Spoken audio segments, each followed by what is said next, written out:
Hi everyone, నేను మీ doctor Manohar వేదాల, general physician and pulmonologist. భయంకరమైన గురక మీరు కానీ మీ ఇంట్లో ఎవరైనా ఫ్యామిలీ మెంబర్స్ కానీ ఫేస్ చేస్తున్నారా? It is very common. Snoring ఎందుకు అవుతుంది? Passage of air from nose, throat, neck and lungs. So ఈ ప్యాసేజ్లో ఇక్కడ మనకు అడ్డంకి ఏర్పడ్డ the flow of air becomes very turbulent, noisy అయిపోతుంది. Then they'll start snoring. So is it a problem? ఒకటి problem to the individual self and problem to the family. ఈ రెండు ఇంపార్టెంటే in the story. How is there quality of sleep? And వాళ్ళకి day టైంలో while they are at work, are they fully alert and active, are they are feeling sleepy, tired, fatigue?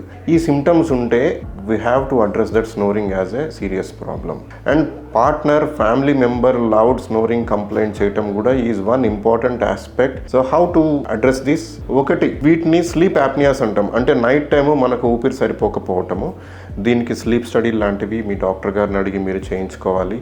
రెండోది, is it manageable? Yes, totally manageable.